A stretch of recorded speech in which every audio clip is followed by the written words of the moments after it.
Bernie Siegel, who is the author of Love, Medicine, Miracles, another one of my advisors, said that from the moment we're born till the instant we die, we need relationships. And the nice thing about humor is it creates a bond with the other person. But to love ourselves and to take care of ourselves. And there's so many tools that we need in our tool belts every day. But especially, again, for those of you who are suffering from an invisible disability, humor is one of God's greatest gifts. You know, the Bible said that a brittle spirit drieth the bones, but a merry heart doeth like good medicine. And it's such a wonderful thing, and I don't have time to go into a lot of detail, but here's a little exercise that you can practice for yourself. On the count of 3, I want you to face me, and then I want you to put the shape of a smile on your face. And for the purpose of this exercise, it does not have to be a real smile. And then I will give you one further set of instructions, and I will explain the rationale. So on the count of 3, 1, 2, 3, smile. And for the purpose of this exercise, I need to see teeth. I don't care if they're yours. Okay. Now turn and make eye contact with another victim at your table. Here's the rationale. Here's the rationale. You are now healthier than you were a minute ago. But also now everybody in here has a skill. And Wayne, I'm thinking this might be a good one for you particularly. Because the next time you're feeling totally overwhelmed and you think if one more person gives me one more thing and tries to give me one more responsibility, puts one more thing on my desk, I'm going to have to snatch him bald-headed. Now all you have to do is do this. Because the next person that sees you looking like this is going to know now is not the time to bother you. You know, it's doing things for other people. I learned a wonderful lesson from a colleague of mine, Doug Fletcher, who was the former publisher of the Journal of Nursing Jocularity. He loved humor. That was his gift. That was his legacy. But he would pay to stay out of the limelight. And he would give conferences every year, and I was always one of his featured speakers. And you could pick Doug out by his fiery red hair or his horn-rimmed glasses or his bushy beard. But what really set Doug apart was his laugh. Because he laughed backwards. Out of 1,000 people, you could hear him go, ooh, ooh, ooh. But he's in his room, and we're going to catch a shuttle together, so I swing by his hotel room to grab him, and he runs to the door, and he goes, oh, wait, I forgot something, and he props his door open with a suitcase, runs back into his room, stands in front of his couch, puts his hand deep into his pocket, pulls out all of his loose change, and then proceeds to stuff it in between the cushions of the couch. I looked at him, and I said, what are you doing? And he gives me this big smile. And he goes, we're not going to be here to see it, but someday somebody's going to have so much fun finding the money in this couch. I said to him, you need a hobby. And then later I realized the brilliance of this.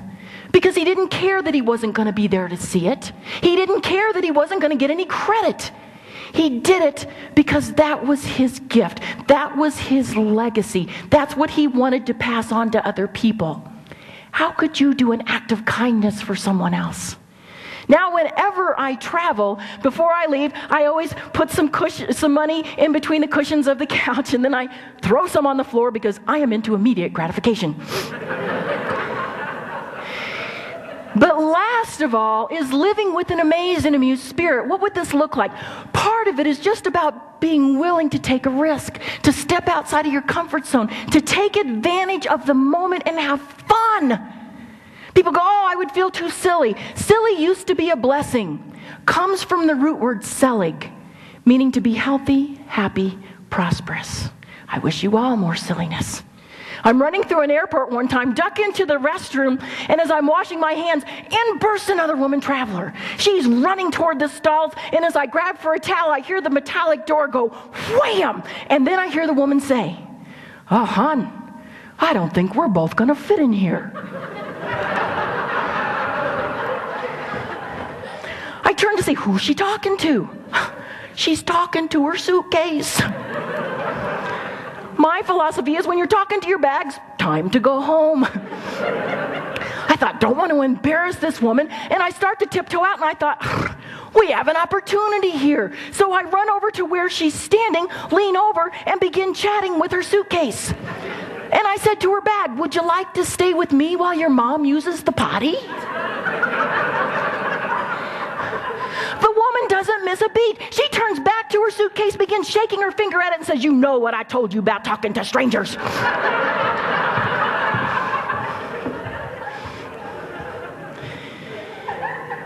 It's about having an attitude of gratitude. When my oldest son David was 6 years old, Christmas morning, I am an overachiever. I had managed to shove more presents under the Christmas tree than you would have thought humanly possible. He comes in and he grabs the first present, rips it open, starts jumping up and down, says, oh, this is just what I wanted. Oh, thank you, thank you, thank you. And he puts it down and he grabs another gift that I'd carefully picked out for him and he rips it open and he goes, Mom, I didn't ask for this. It's a take back.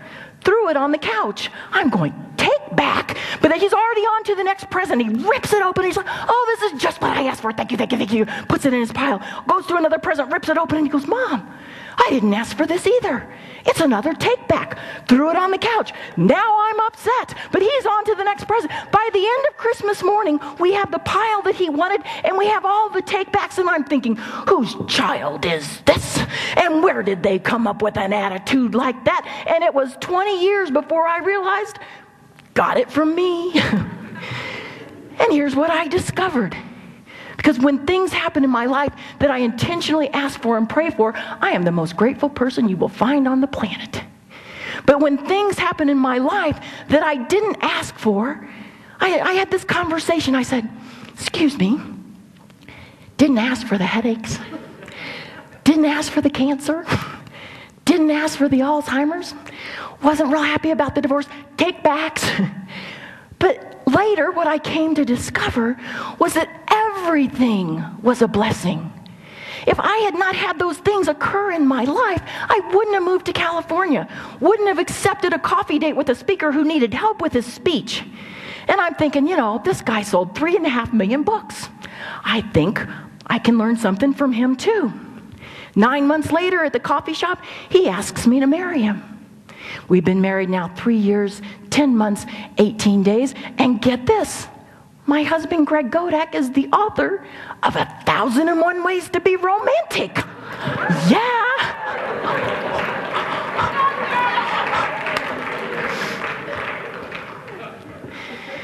It's about being able to laugh at yourself. And so many times, things are so serious and we're in pain, whether it's physically or emotionally or spiritually, but we're not the center of the universe. And it's okay to step back and say, yeah, I've got serious work to do, but I can take myself lightly. When I was in my community of Hannibal, many years, 20 years ago, I'm on my way to a meeting. And as I'm headed to the meeting, I look at my watch and I realize I'm 20 minutes early. And anybody who knows me knows I'm not early for anything. And I'm going through my list of A, B, C priorities. What can I stick in that 20 minutes? And then I realize I'm passing my favorite clothing store who's having their annual sale. Now, priority-wise, this is not a huge priority, but logistically, this was working out really well. So I stop, I run in, I go to the sale rack, and I found a suit that had my name, calling my name. And I didn't have time to try it on. So I buried it in another size. Some of you will appreciate that. Because I'm coming right back after the meeting. And so I run out to my car. I pulled on the handle, and it didn't budge. Checked my pockets. Opened my purse. Looked at the ignition. How many of you in here have ever locked your keys in your car? With or without the engine running? With or without small children and animals in the car? I did this and still do this so often, but at the time, I actually had a discount card from Mike's Lock and Key. I am what you would call a savant. I am gifted. They told me I couldn't lock myself out of my car when I bought a new car. 2 days later, I had locked myself out of the car. So I run into the store, find the manager, get permission to use the phone, called my husband. He picks up the phone. I said, hey, babe, you got to bring me the spare set of keys. He kind of starts laughing and he says, let me guess. You locked your keys in the car again. I said, don't start. Just bring me the keys. He said, take me 20 minutes to get there maybe. 20 minutes to get back. I'm in a hurry. I said, I'm in a hurry too. Please, please, please. He said, for $25, you could call that locksmith guy. I said, for crying out loud, please, just bring me the keys. He starts laughing, but he's very condescending now. And he says, all right, but you go out to the car and you be waiting at the car. So I hang up, and some of you might have accused me of having an attitude. And then I realized there's clothing waiting to be tried on. God obviously wanted me to have an outfit. So I race over, grab the clothing, try it on. It was perfect. It was amazing. I grabbed my purchase and went out to the car and waited. And waited. And waited and began pacing back and forth. And at one point, finally, I'm talking to myself. Yeah, 20 minutes to get here, 20 minutes to get back. $25, you could have called a locksmith. And as I passed the car for about the 7th time, I turned around, and out of the corner of my eye, and to my horror, I see that one of the car doors is unlocked. Let's recap here. We got a man coming all the way across town. He's going to save me $25. What we do not want to disappoint this man. What would you have done if you were in my shoes? Oh, that's right, girlfriend. Lock that door. I locked that door so fast my knees turned to jello. I could see my life flash before my eyes. I could not believe the crisis I had just averted. And I began to make my way back to the store to regain my composure. The manager sees me and she goes, oh, there you are. While you were in trying on clothes, your husband came and unlocked the car. Ladies and gentlemen, that was the best $25 I've ever spent.